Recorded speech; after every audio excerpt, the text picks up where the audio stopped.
This is Democracy Now!, the Quarantine Report. I'm Amy Goodman with Nermeen Sheikh as we continue to look at President Trump's second impeachment. It's historic. The House voted 232 to 197 to charge Trump with inciting last week's deadly insurrection at the Capitol, making him the first president to be impeached twice. During Wednesday's debate, newly sworn-in Congressmember Cori Bush of Missouri called Trump a white supremacist president. Madam Speaker, St. Louis and I rise in support of the article of impeachment against Donald J. Trump. If we fail to remove a white supremacist president who incited a white supremacist insurrection, it's communities like Missouri's 1st District that suffer the most. The 117th Congress must understand that we have a mandate to legislate in defense of Black lives. The first step in that process is to root out white supremacy, starting with impeaching the white supremacist in chief. Thank you, and I yield back. And from New York wishes to reserve the gentleman from Ohio. After Cori Bush's remarks, some House Republicans booed. Congressmember Bush has said her first resolution in Congress will be to, quote, call for the expulsion of the Republican members of Congress who incited this domestic terror attack on the Capitol. As Trump was impeached Wednesday, more of his supporters who took part in last week's attack were arrested, including current police officers from around the country.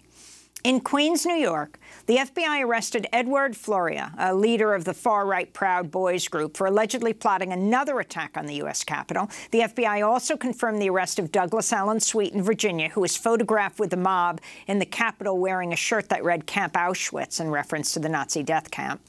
In Virginia, 2 police officers from the town of Rocky Mount were arrested after they boasted online about joining the insurrection last week. One is an Army veteran and trained sniper. And a Houston police officer was placed on administrative leave and will likely face felony charges after he was filmed joining riots at the Capitol. This comes as the FBI is warning police chiefs across the country to be on high alert for right-wing domestic terror attacks before and during Joe Biden's inauguration next week. The Pentagon said it's increasing the number of Guard soldiers deployed to the nation's capital to 20,000, twice the combined number of U.S. troops in Iraq and Afghanistan.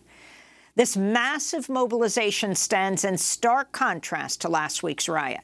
NPR reports despite open planning of the violent attack on social media. The FBI and Department of Homeland Security filed no security report ahead of January 6th, even though they produced similar intelligence bulletins ahead of demonstrations after the police killing of George Floyd and Black Lives Matter marches and the annual convention of the Islamic Society of North America. For more, we're joined by the renowned scholar Keeanga-Yamahtta Taylor, assistant professor of African-American studies at Princeton University, contributing writer at The New Yorker magazine. Her latest piece there is headlined, "The Bitter Fruits of Trump's White Power Presidency." Professor Taylor, welcome back to Democracy Now! Why don't you respond to the impeachment yesterday and what you saw this insurrection, what underlies it?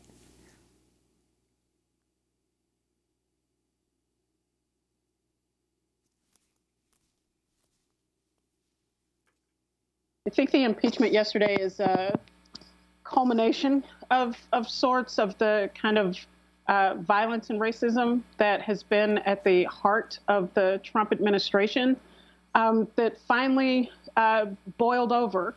And, you know, this is an effort to, I think, reassert some kind of authority and control in a situation that seems to have spiraled out of control politically at an incredibly dangerous time. I mean, if we think about all of the things that are happening in the United States right now, with the exponential spread of COVID, with the disintegration of the U.S.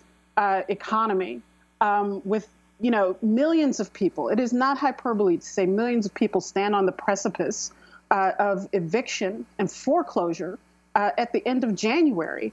And we have a government that has completely spun out of control at the hands of Donald Trump.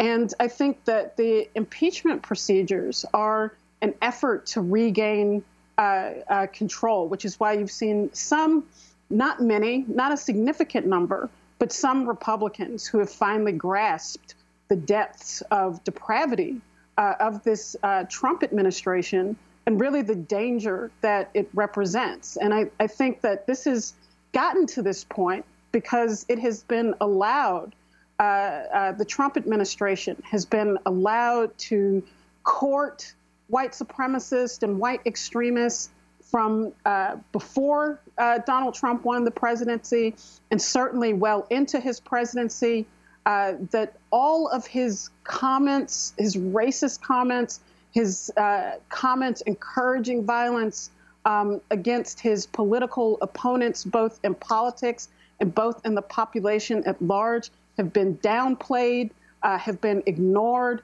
or in some cases have been egged on. And all of that has brought us to this point, today. And Keeanga, could you elaborate on that point, what you said about the House Republicans who broke with the party and voted to support in favor of impeachment? Do you see that as indicative of where the party might go after Trump? I mean, many have said, in fact, that 10 is nothing, that everybody should have voted to impeach him given what happened. Where do you see the party going once Trump is out? I think given that Donald Trump not only received 74 million votes, but he significantly increased his voter turnout, even at the most hysterical part of his presidency, the most unhinged part of his presidency towards the end. He still continued to grow his voter base. And so I think the idea that this is either the end of the Republican Party or the Republican Party has learned from its mistakes is sadly mistaken. I think that the Republican Party, for most of them, feel as if they have benefited from the rancor of Donald Trump. And I think what will really make the difference in terms of whether they continue to embrace this kind of unvarnished white extremism in the heart of their party, or whether they try to put the cloak back over it, which I think is an important thing to say, that even for those people, those Republicans who have come out and finally said that this is a bridge too far. I mean, this is pretty dramatic for the bridge too far to be this. If we think about all of the things that Donald Trump has said and done in his very short one-term presidency, for it to get to this point, insurrection, riot in the Capitol building that resulted in the deaths of 2 police officers. One officer was killed in the Capitol. Another one committed suicide days after the riots in the Capitol. If that's what it takes for you to break with Donald Trump, it speaks to the rot at the core of the Republican Party. And I think that because they have been so successful embracing these politics of racism, of extremism, of xenophobia, of Islamophobia, of political violence, of the idea that only Republicans are entitled to win elections, that there will have to be some demonstration that those politics are no longer popular among a certain strain in the population for them to abandon that strategy. So it remains to be seen what Donald Trump's influence will be, whether the corporate titans jumping off the Titanic will be enough to get the attention of the Republican Party, but that so many of them continue to cling to this demagogue, even after the deaths of police officers, even after the mayhem at the Capitol, is both astounding and speaks to the utter corruption of the Republican Party writ large. I wanted to ask you about the comments of people like Congressmember Pramila Jayapal, who, along with many others like Norma Torres, Ayanna Pressley, have talked about the horror, Alexandria Ocasio-Cortez, these women of color fleeing this mob, not to mention some of the African-American Capitol Police who felt completely unprotected themselves from their leadership as they're being chased by the mob. But you had Pramila Jayapal bringing these two issues together. She is the third Congress member to test positive for COVID-19 that we know of.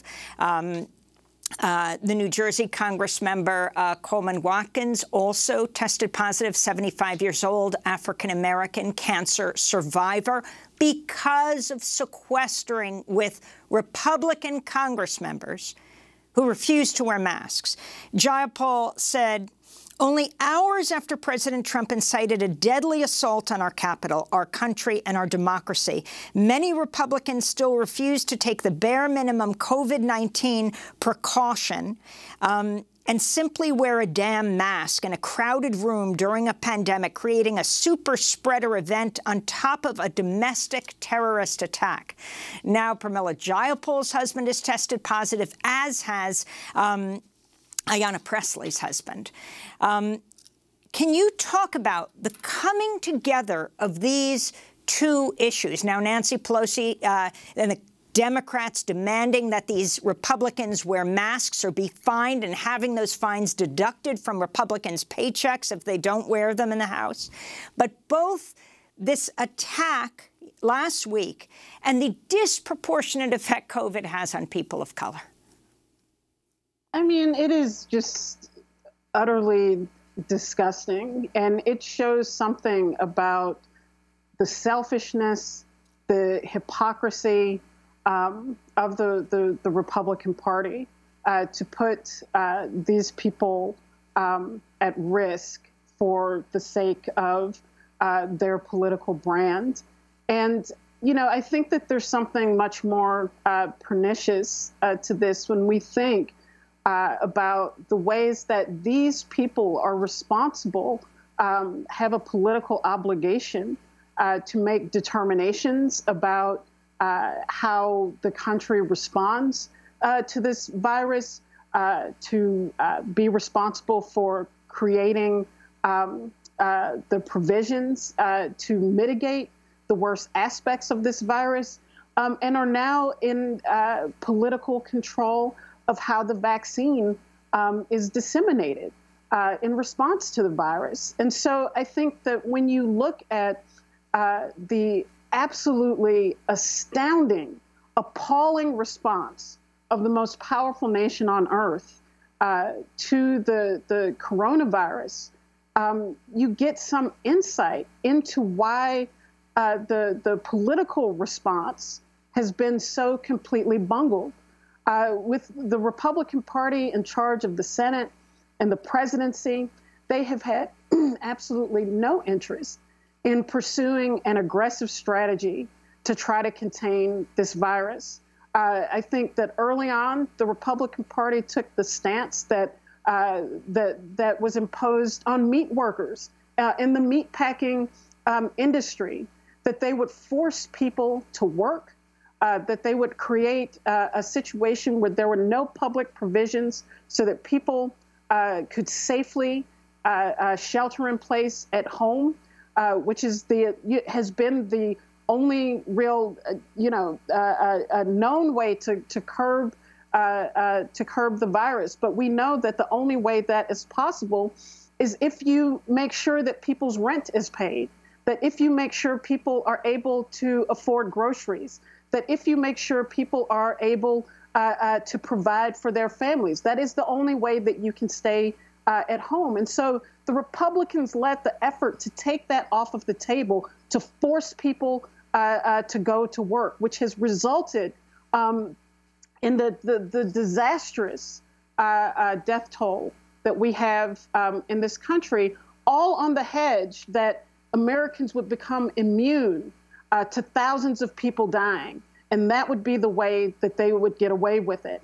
And so their personal politicization of wearing the mask, of taking preventative measures, also underlies a political approach to not containing this virus, as it has had a disproportionate impact on indigenous people, on Black people, on Latinx people who are forced to work in the public sector. And these people simply don't care. This party, disproportionately millionaire, disproportionately white male, do not care about the impact, right down to putting their colleagues, the people that they work with, at risk. It speaks to something deranged within the individuals that compose that party. It is disgusting. And a correction on the Congresswoman's name from New Jersey. It's Congressmember Bonnie Watson-Coleman, and we're going to link to her op-ed piece in the Washington Post.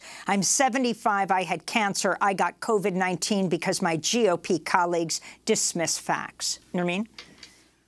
And Keeanga, as you've just outlined, this really litany of abusive policies that the Trump administration has carried out right to this moment. Despite that, as you've written about extensively, he received over 70 million votes. And as you've also said, his there was an increase in the people who voted for him among demographic groups that one would not expect to support him. So there are these 70 million people who are Trump supporters, and we're going into the Biden-Harris administration next week. What's going to happen to all these people? How should the Biden-Harris administration engage with them, if at all, and in what ways? So I think there are two things here. One is, I think Trump increased his overall voting turnout to the shock of many people. But I don't think that the 74 million people that voted for Trump are all white supremacists, white extremists who are chomping at the bit to overrun the Capitol and kill people in the Democratic Party. Clearly, there is a stratum of that among those people. But I think that there's a more complicated set of issues going on here. I think that Trump increased his voter totals among Latinx people, among Black voters, including Black women. There was much more talked about his increase among Black male voters, but he also increased his turnout or his total voting totals among Black women. So I think that there is a much more complicated story to tell about really the collapse in the credibility of both parties, in that, people feel like the world is falling apart around them, and that there has been an anemic response from the political parties involved. And in some ways, there are lots of things I think that motivate Trump voters. One of them being registering one's disappointment, disapproval with government itself. I mean, Trump has become this absurd symbol of anti-government, even as the president, the most powerful elected position, not just in this country, but in the world. He still registers as a kind of anti-government figure. I think that people feel that his boorishness, his behavior is also a rebuke of the kind of buttoned up political theater that most other elected officials engage in.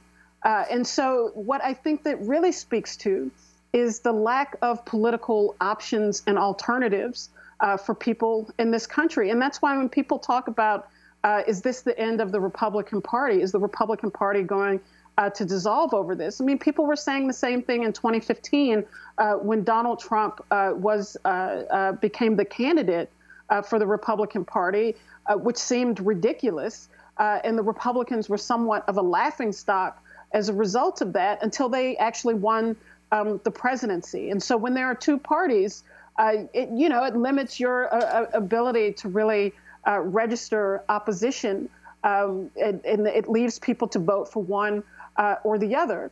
That being said, I think that there is an opportunity for the Biden and Harris administration to actually be able to demonstrate government that can be effective.